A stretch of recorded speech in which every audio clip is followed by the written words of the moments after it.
Mind কাচিপায় পড়লে সত্য মিথ্যা নিয়ে ভাবার সময় থাকে না রে ভাই। এমনই সিচুয়েশন এখন ডোনাল্ড ট্রাম্পের। ইরান আমেরিকার চোখে চোখ রাঙিয়ে মধ্যপ্রাচ্যে তাদের কয়েকটা সামরিক ঘাঁটিতে মিসাইল ছুড়লে অনেকের দুশ্চিন্তা ছিল না জানি এখন আমেরিকা কি করে বসে ইরানের উপর। বাট সবাইকে অবাক করে দিয়ে উল্টো সুর পাল্টিয়ে ডোনাল্ড ট্রাম্প ইরানকে ধন্যবাদ জানিয়ে বিশ্ববাসীকে জানালো, আরে এসব কিছু না, ইরান আমাদের আগেই নোটিস করেছিল তারা এমন কয়েকটা মিসাইল ছুড়বে, ওই তাদের একটু ক্ষোভ ঝাড়ার জন্য আর কি, এমন কিছু না। যাই হোক, শোধবোধ হয়ে গেছে এবং ইরান ও ইসরায়েল তাদের 12 দিনের যুদ্ধ বিরতিতে সম্মতি দিয়েছে। 6 ঘন্টার মধ্যে এটা কার্যকর হয়ে যাবে। মানে এলাকার বড় ভাইয়ের মতো পুরো ক্রেডিট নিজেই নিয়ে নিল। যদিও এটা সত্য যে ইরান তাদের এই মিসাইল ছুড়ার আগে আমেরিকান বেসগুলোকে বেশ কয়েকবার সতর্ক করেছিল এবং আশেপাশ থেকে সিভিলিয়ানসদেরও সরে যেতে বলা হয়েছিল। বাট এটা আমেরিকার উপর দয়া মায়া করে নয়, এখানেও ইরানের স্মার্ট একটা মুভ আছে। ইরান খুব ভালো মতোই জানে মিডল ইস্টের বিভিন্ন দেশে আমেরিকান বেজে ঝাঁপিয়ে পড়লে যদি কোনো সিভিলিয়ানসদের প্রাণহানি হয় তাহলে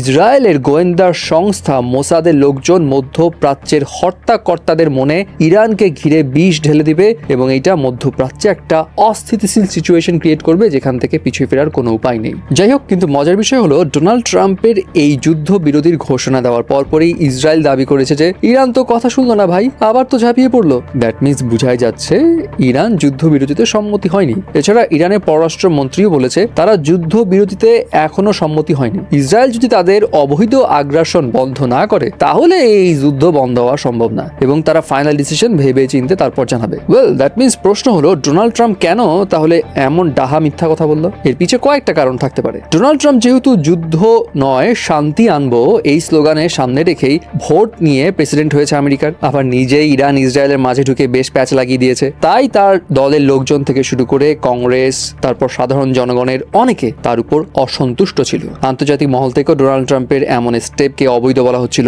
নিন্দা জানানো হচ্ছিল। অনেক শক্তিশালী দেশ আমেরিকার বিপক্ষে চলে গিয়েছিল, অনেক দেশ আবার ইরানকে সাপোর্ট করার জন্য স্ট্যান্ড বাইও ছিল, হোক সেটা গোপনে। যেমন রাশিয়ার প্রেসিডেন্ট বলছে তারা সামরিকভাবে ইনভলভ হবে না বাট ইরানকে সাপোর্ট করবে। কিন্তু রাশিয়ার সিকিউরিটি কাউন্সিলের ডেপুটি চেয়ারম্যান দিমিত্রি মেদভেদেভ তার বক্তব্য ছিল রাশিয়া সহ কিছু দেশ ইরানকে পারমাণবিক ওয়ার হেড দিতে প্রস্তুত আছে। মানে গোপনে গোপনে অনেক খেলা চলছিল হয়তো, কারণ প্রভাবশালী দেশগুলো জানে আমেরিকার ইনফ্লুয়েন্স বিশ্বের অর্থনীতির উপর থেকে কমাইতে হলে এইটা একটা মোক্ষম সুযোগ। মোট কথা ডোনাল্ড ট্রাম্প খুব ভালো মতোই চিপায় পড়ে গিয়েছিল, হোক সেটা দেশের মধ্যে বা আন্তর্জাতিক মহলে। অ্যান্ড এই চিপা থেকে বাঁচতে তাড়াতাড়ি ক্রেডিট নিতে তিনি এই ধরনের মিথ্যা আশ্রয় নিয়েছেন বলে অনেকে ধারণা এবং বুঝাতে চেয়েছেন তিনিই শান্তি এনেছেন। আবার অনেক এক্সপার্টসের মতে কাতারে মার্কিন সামরিক ঘাঁটিতে ইরানের ঝাঁপিয়ে পড়ার পর যুক্তরাষ্ট্র বিশ্ব মহলের কাছে ঘোর অপমানিত হয়েছে এবং এই অপমান থেকে সবার নজর এড়াতে ঘুরিয়ে পেঁচিয়ে ডোনাল্ড ট্রাম্প এমন একটা কথা বলেছে। আর প্রশ্ন হলো ইরান যে বললো তারা যুদ্ধ বিরতিতে যাবে কি যাবে না এটা সিদ্ধান্ত নিয়ে জানাবে, তবে কি তারা যুদ্ধ বিরতিতে আলটিমেটলি যাবে? তাদের কি যাওয়া ঠিক হবে? অফকোর্স যুদ্ধ শেষ করাটা সবার জন্যই ভালো, কিন্তু আপনাকে মাথায় রাখতে হবে দেশটা ইসরায়েল, যারা পিছন থেকে আপনার পিঠে আঘাত করার জন্য সর্বদা প্রস্তুত। তাই ইরান যদি যুদ্ধ বিরতিতেও যায় তারা কিছু শর্ত ডেফিনেটলি জুড়ে দিবে। নতুন কোনো চুক্তি গঠন করতে পারে যেখানে ইরানকে ইসরায়েল কিংবা আমেরিকা কেউ কখনো ডিস্টার্ব করতে পারবে না তাদের পারমাণবিক কার্যক্রম পরিচালনার ক্ষেত্রে। এবং ইসরায়েলের এই যে হুটহাট করে